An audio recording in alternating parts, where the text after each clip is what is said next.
are some exciting scenes from today's episode of Liberty's Kids.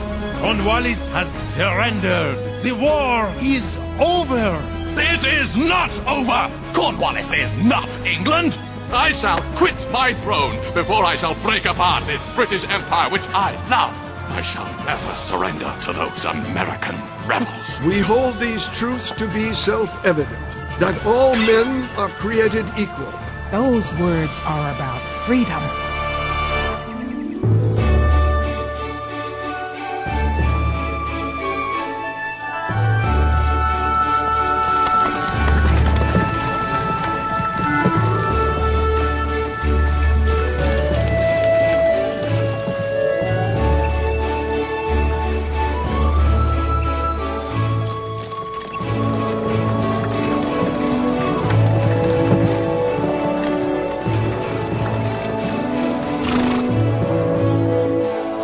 I built the house back in '35. I'm told it's the oldest complete house in all the Berkshires. It was in this house that we drafted our statement of grievances against English rule. Unfortunately, you can see how much attention King George paid to it. Thank you, Betty. You're welcome, ma'am. Betty, come here.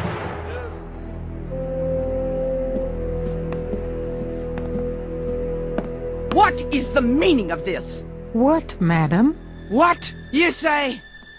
Look, dust on my Wedgwood vase. I'll fix it right away, madam.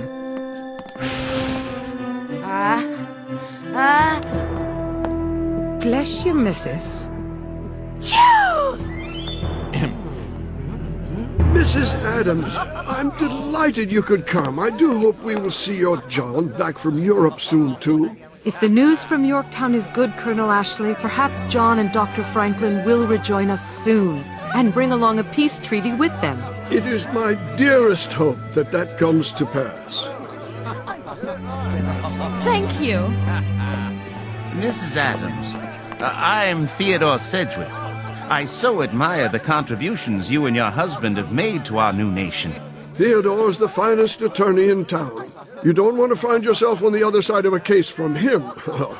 Come, friends. Let us begin our meeting with the Declaration of Independence. Good idea. Hear, hear. Wonderful.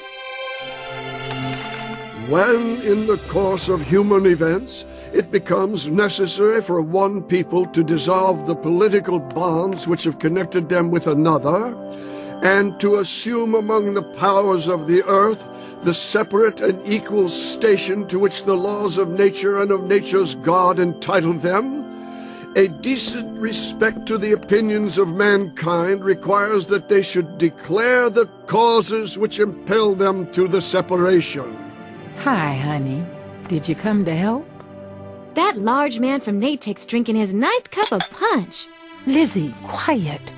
Well, what's more important? Us running out of punch and me getting in trouble, or some old words the master's saying? Old words?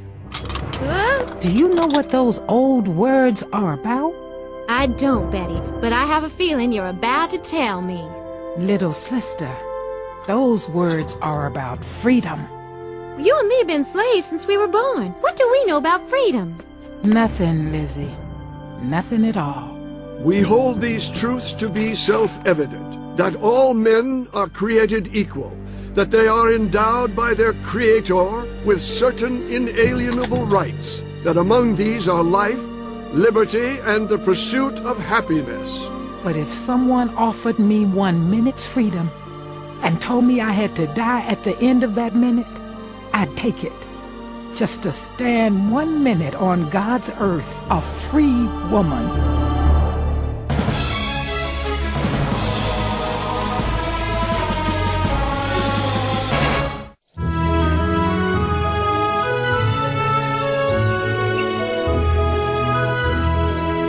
Dearest Mother, so much has happened since I last wrote.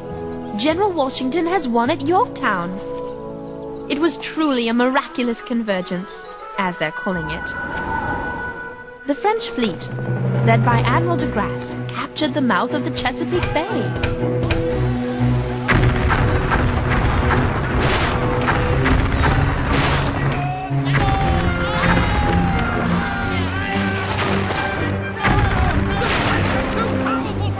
This trapped General Cornwallis. He could get no help or supplies from the sea, and with the town surrounded on all sides by Generals Washington and Rochambeau, he could expect nothing but trouble from the land as well. The siege was terrible, and I feared it might never end. Finally, the lack of food and the endless artillery shelling forced General Cornwallis to concede defeat. Over 7,000 British soldiers surrendered their weapons. Surely with so large a loss, the British will now realize the futility of this war, and we will finally have peace.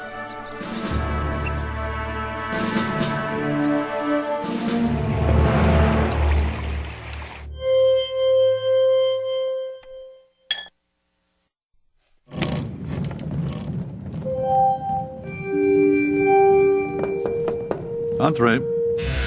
Dr. Franklin, wonderful news! Victory at Yorktown! Cornwallis has surrendered. The war is over. This is indeed wonderful news, mon ami. But is the war really over? That, I think, will be up to King George to decide.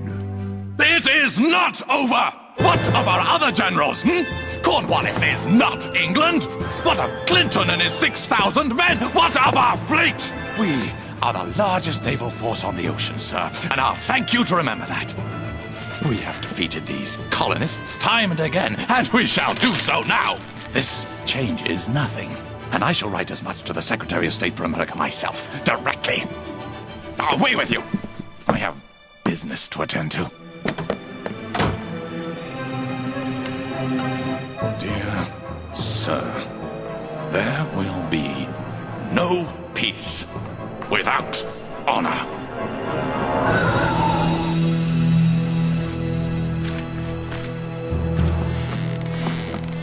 Lizzie, more lemonade.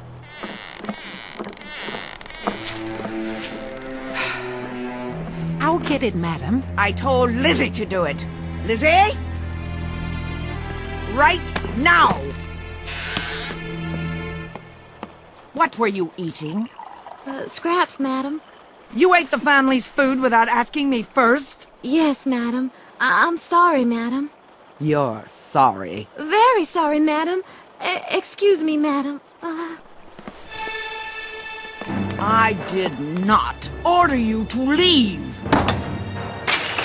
Now clean that up. And that. And that. And that. And that.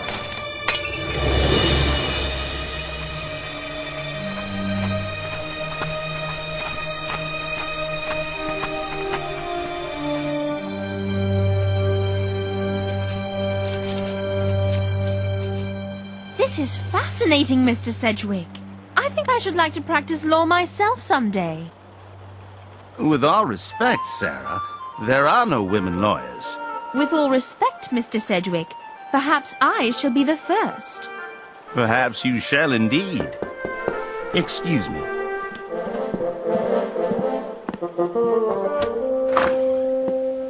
Betty, come in, please. Thank you, Mr. Sedgwick. Let me take your coat. Now, please, go in and be seated.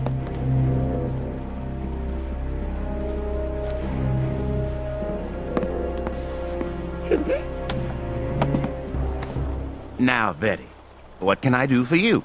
Sir, I would like you to help me win my freedom for me and my little girl.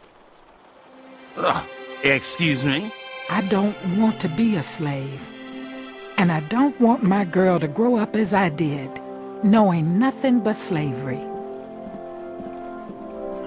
Thank you kindly. You're very welcome. Betty, are you asking me to sue Colonel John Ashley, the most important man in this town, for your freedom? Yes, sir. I fear for my child's well-being.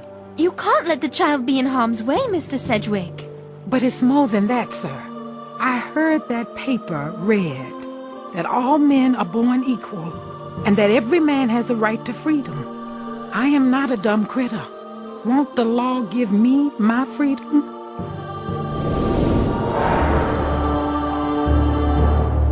And what, my fellow members of Parliament, did King George Ostrich-like really in plain words say when he got the news of the defeat? He said, "Our losses in America have been most horrible. The taxes the British people are paying for this war are outrageously high. But even now that Lord Cornwallis has surrendered at Yorktown, and our hopes of victory in America have utterly disappeared, I for